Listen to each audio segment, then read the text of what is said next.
আসসালামু আলাইকুম রহমতুল্লাহ। আমি আবু সাইদ মুন্না। সকলকে আমন্ত্রণ জানাচ্ছি ইনসাইড স্টোরি পডকাস্টের তৃতীয় এপিসোডে। আজকে আমাদের সাথে রয়েছে মিঠুন আলী মিঠু, একজন স্বতন্ত্র কাউন্সিলর পদপ্রার্থী ২৯ নম্বর ওয়ার্ডের। সে একদম নবীন একজন ক্যান্ডিডেট। আমরা আশা করছি তার সাথে আজকের এই আলোচনা অনেক সুন্দর হবে এবং গোছানো হবে, এবং আমরা জানবো যে আসলে নতুন হিসেবে তার যে পরিকল্পনা তার ২৯ নং ওয়ার্ড নিয়ে, সেটি সম্পর্কে আমাদের একটা ক্লিয়ার ধারণা আসবে। আমাদের সাথে আছে মিঠুন আলী মিঠু। মিঠুন আলী মিঠু, আসসালামু আলাইকুম। আপনি কেমন আছেন? ওয়ালাইকুম আসসালাম, আলহামদুলিল্লাহ ভালো আছি। এর প্রোগ্রামে এসে আপনার কেমন লাগছে? আলহামদুলিল্লাহ অনেক ভালো লাগছে। আমি চাই তথ্যর মাধ্যম দিয়ে, তথ্য প্রচারের মাধ্যম দিয়ে একটি ওয়ার্ড পরিচালনা হোক, এবং আমাদের যেহেতু এখন আইসিটির যুগ, আমরা চাই যে মিডিয়ার মাধ্যম দিয়ে সব কিছু সম্প্রচার হলে দ্রুত সমস্যার সমাধান করা সম্ভব হবে। তো আমাকে এই প্রোগ্রামে ইনভাইট করার জন্য যারা জড়িত আছেন এই প্রোগ্রামের সাথে, এবং আমার এই প্রচারটা যারা দেখছেন, এবং আমার ২৯ নং ওয়ার্ডবাসী, সম্মানিত ২৯ নং ওয়ার্ডবাসীকে আমি আন্তরিকভাবে শুভেচ্ছা, অভিনন্দন ও সালাম জানাই। আসসালামু আলাইকুম রহমতুল্লাহি ওয়া বারাকাতুহু। আচ্ছা মিঠু, আমরা তাহলে এখন সরাসরি প্রশ্নে চলে যাব। আপনি জি, আমাদের প্রথম যে প্রশ্ন, আসলে আপনার এই যে নির্বাচনে আপনি দাঁড়াচ্ছেন, জি, আপনি আসলে ২৯ নম্বর ওয়ার্ডে কি হিসেবে পরিচিত? আমি একজন ২৯ নং ওয়ার্ডের সাধারণ জনগণ হিসেবে পরিচিত। আমার একটি কথা সবসময় মনে পড়ে যে আমাদের পিছিয়ে পড়া ওয়ার্ডটাকে কিভাবে আমরা আধুনিক রূপরেখে রূপান্তর করতে পারি। আমাদের ওয়ার্ডে অনেক সমস্যার সমাধান হয় না। আমরা চাই যে ওয়ার্ডটাকে আমরা যুবকরা মিলে কিভাবে ওয়ার্ডটার না পরিবর্তন করা যায়, এবং ওয়ার্ডকে আধুনিক রোল মডেল হিসাবে পরিণত করা যায়। যেমন আমরা ধরেন সবাই দিনমজুরি, অনেকেই আমাদের ওয়ার্ডের অনেকে কর্মক্ষেত্রে আমরা যাই। ফার্স্ট টাইমে যদি আমরা কর্মক্ষেত্রে জয়েন হতে যাই, একটা ভাইবার মতো একটা তথ্য নেয় যে আপনাদের বাসাটা কোথায়, আপনার কত নম্বর ওয়ার্ড, সিটি কর্পোরেশনের ভিতরে কিনা বাইরে। যখন আমরা ফার্স্ট টাইমে বলে আমাদের বাসা হচ্ছে ২৯ নম্বর ওয়ার্ড, জাহাজঘাট মিজানের মোড়, তখন হয়তো অনেকেই আমাদের ওয়ার্ডটাকে একটু বিচ্ছিন্ন, মানে নেগেটিভভাবে একটু দেখে। তো আমরা চাই যে তখন আমাদের অনেককে একটু খারাপ লাগে যে আসলে সবাই তো ওয়ার্ডের খারাপ না, আমরা সকলেই তো ওয়ার্ডে একটা ভালোভাবে চলাফেরা করতে চাই। যে কোনো সমস্যা একজন করলে সাধারণ জনগণের মধ্যেও এই ডিফেক্টটা পড়ে যায়। তো আমরা আপনারা চাচ্ছেন যে আসলে এই ওয়ার্ডটাকে যাতে করে একটা সুন্দর ওয়ার্ড হিসেবে জনগণের মাঝে আর কি তুলে ধরা যায়। জি, জি, আপনার তো পরিকল্পনা এটাই, তাই তো? আমরা হচ্ছে একটা প্রতিষ্ঠান তৈরি করেছি, বন্ধু একাদশ যুব কল্যাণ সমবায় সমিতি। আমরা ওখান থেকে একটা উদ্যোগ নিই যে কিভাবে ওয়ার্ডকে পরিবর্তন করা যায়, সমাজকে। তো ওখান থেকে সিলেক্ট করা হয়, ওখানে আমার নামটা ওনারা সিলেক্ট করে। তো আমি ফার্স্টে রাজি হয়েছিলাম না যে এত বড় দায়িত্ব আমি নিতে পারবো কি না।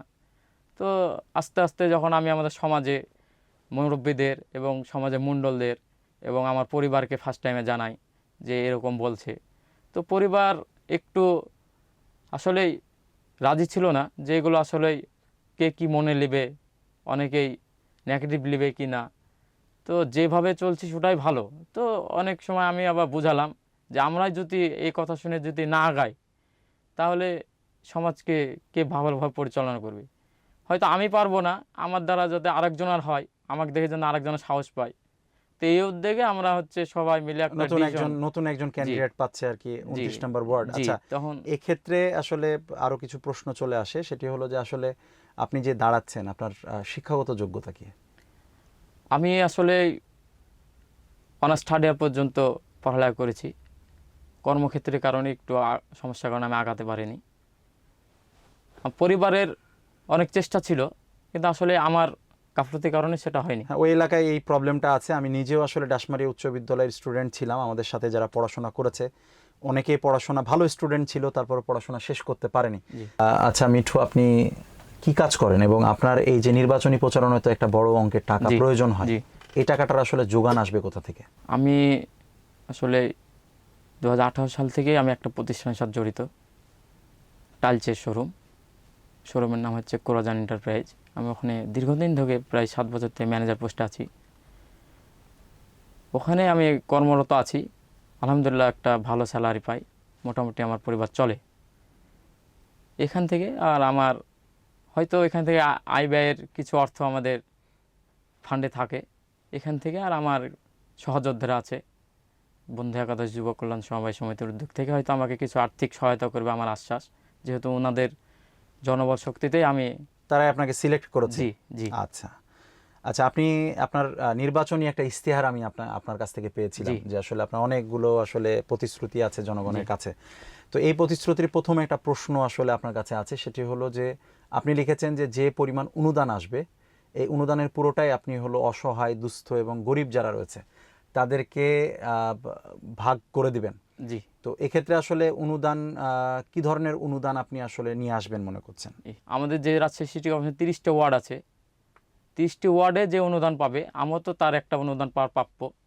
আমি যদি জনগণের প্রতিনিধি হতে পারি, তো সিটি কর্পোরেশন থেকে যে অনুদানটা পাবো, যারা পাওয়ার যোগ্য আমি তাদেরকেই সিলেক্ট করে আমি নিজেই সাথে উপস্থিত থেকে আমি আমার সহকর্মীদের নিয়ে যাই, আমি তাদেরকে বুঝিয়ে দেব।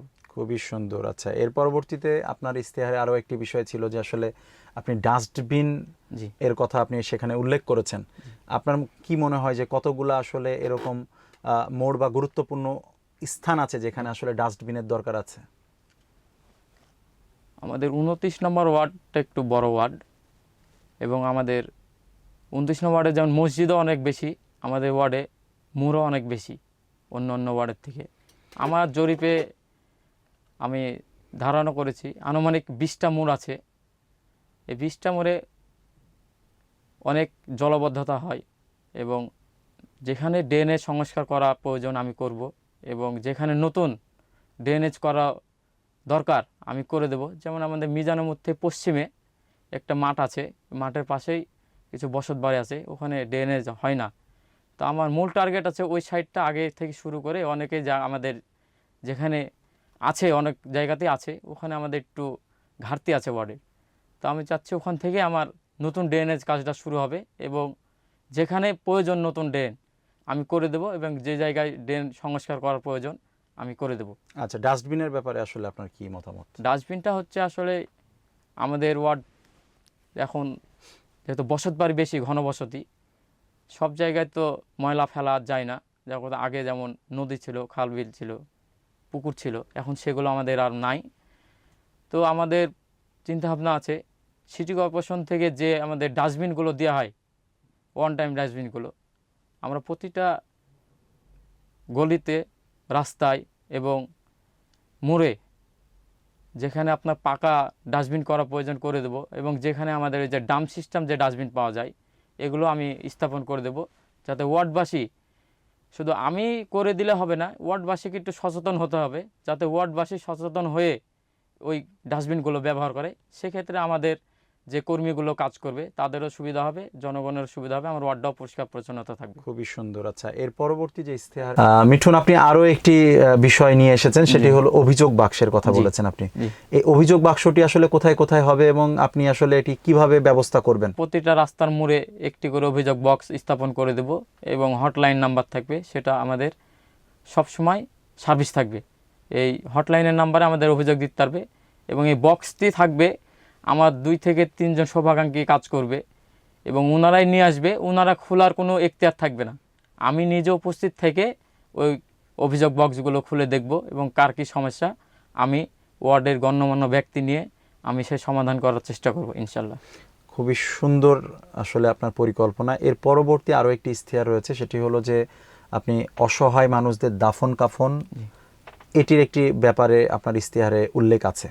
তো এক্ষেত্রে আসলে আপনি কিভাবে কি চিন্তা করে রেখেছেন?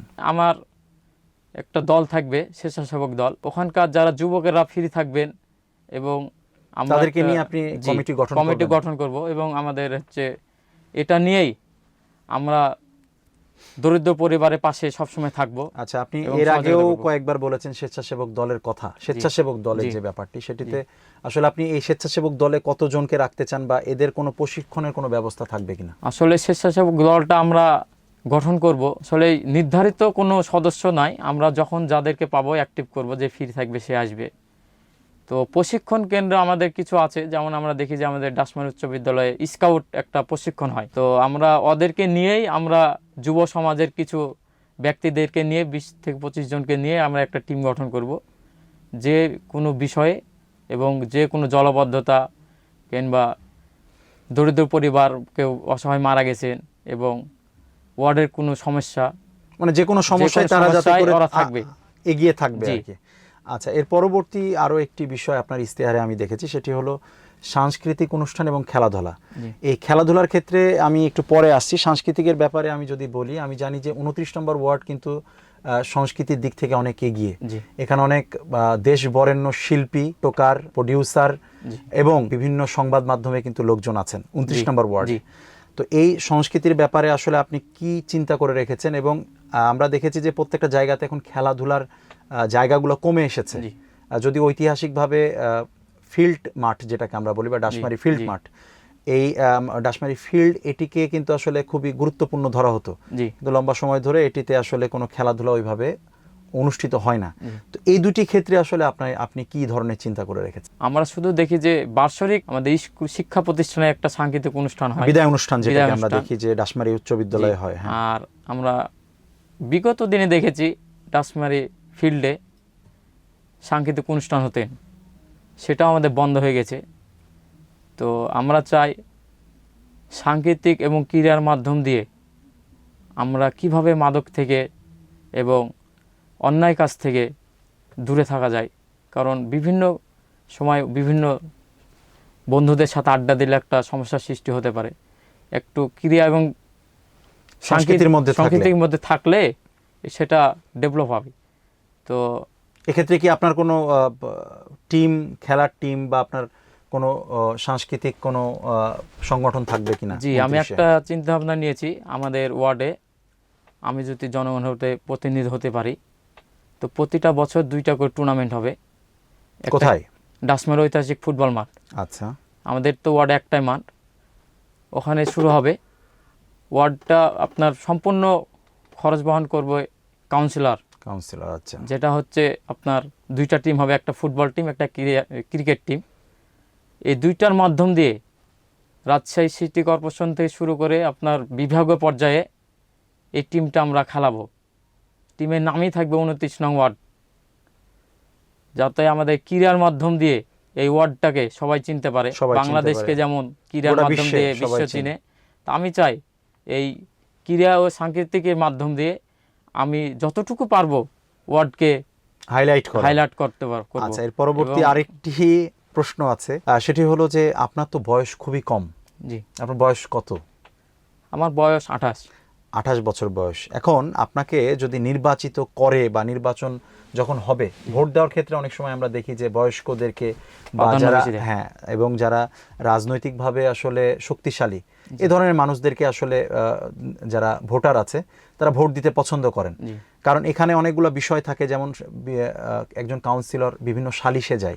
আপনার কি মনে হয় যে আপনার এই অল্প বয়সে আপনি যখন কোনো সালিশে যাবেন বা এলাকায় কোনো সমস্যা হচ্ছে, আপনাকে কি তারা এত সহজভাবে গ্রহণ করবে? আমার বয়স প্রায় 28+। ওয়ার্ডবাসী যদি একটু পরিবারের চিন্তা করে, আপনি দেখবেন অভিভাবকরা একটা ডিসিশন নিলে বাসার ছোট ছেলেকেই ডিসিশনের প্রাধান্যটা বেশি দেয়। পরিবারে যদি ডিসিশনটা বেশি গ্রহণযোগ্য হয়, আমার মনে বলে ওয়ার্ডও হবে।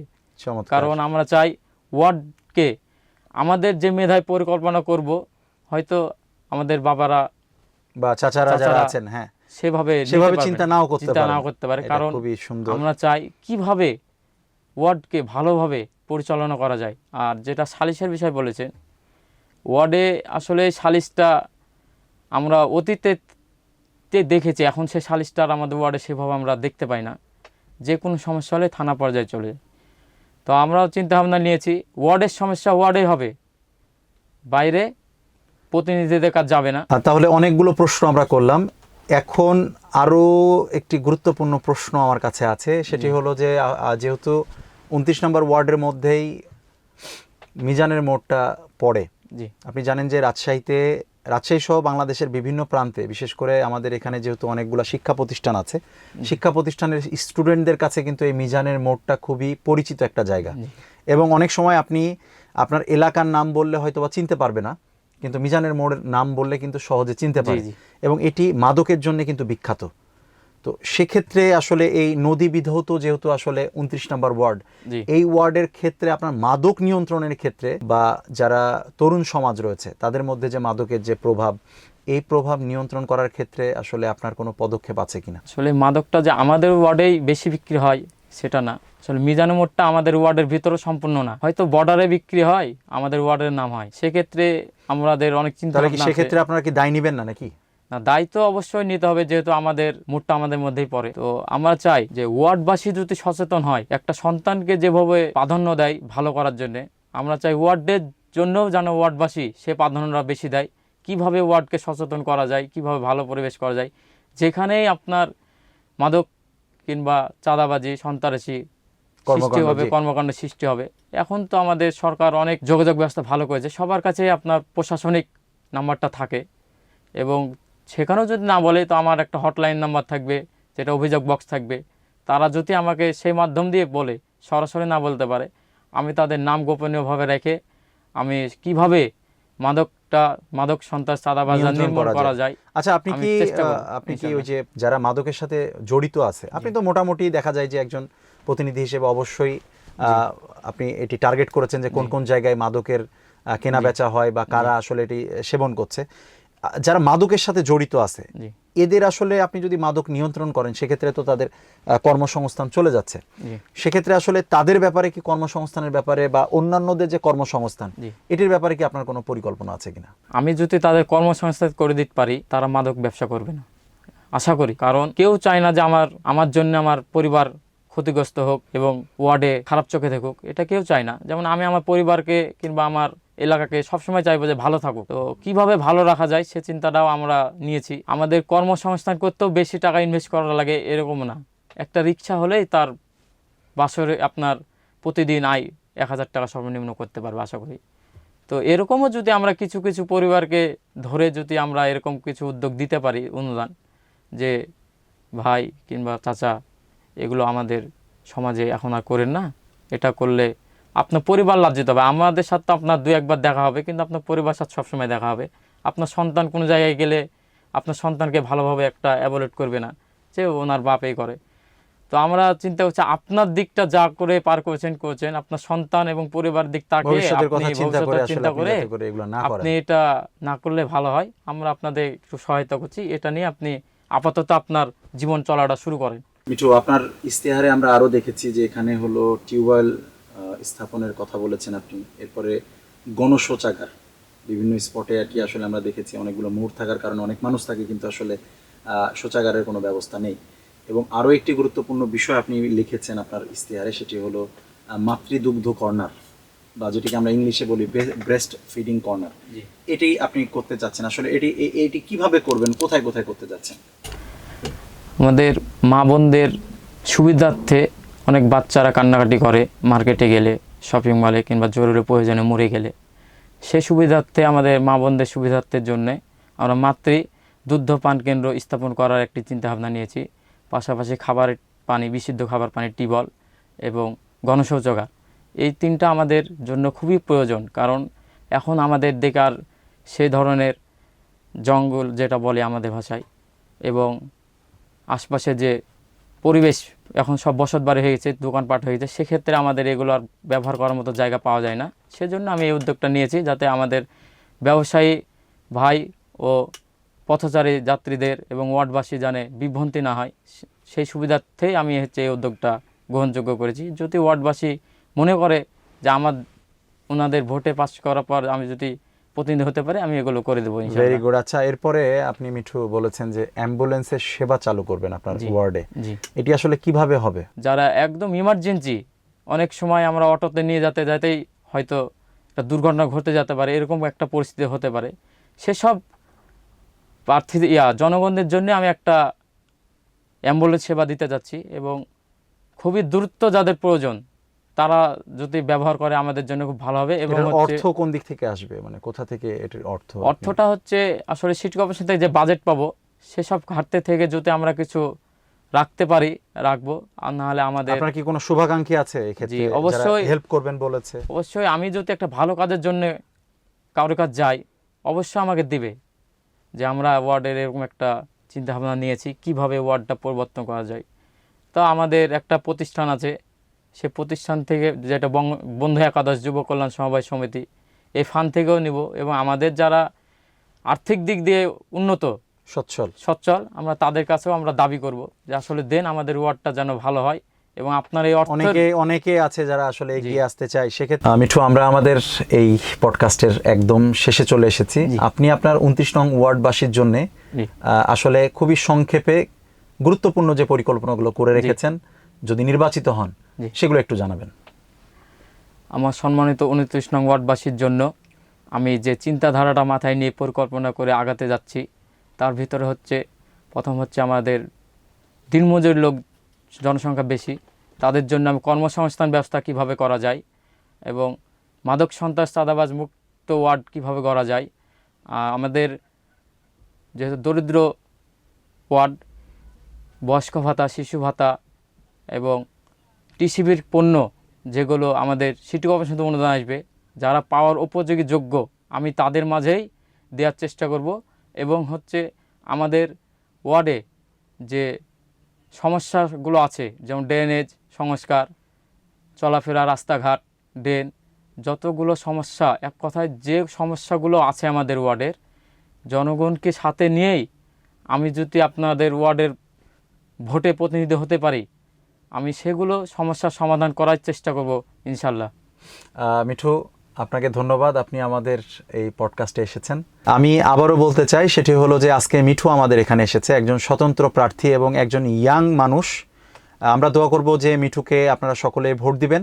সাথে সাথে এখনও যারা মনে করছেন আপনারা রাজশাহী সিটি কর্পোরেশনের বিভিন্ন ওয়ার্ডে প্রতিদ্বন্দ্বিতা করবেন কাউন্সিলর পদপ্রার্থী হিসেবে, তারা চাইলেই আমাদের এই পডকাস্টে আসতে পারেন। আপনাদের পরিকল্পনা, আপনাদের ওয়ার্ড নিয়ে সম্ভাবনার কথা আমাদের সাথে ব্যক্ত করতে পারেন, জানাতে পারেন আপনার ওয়ার্ডবাসীকে সহ রাজশাহীবাসীকে।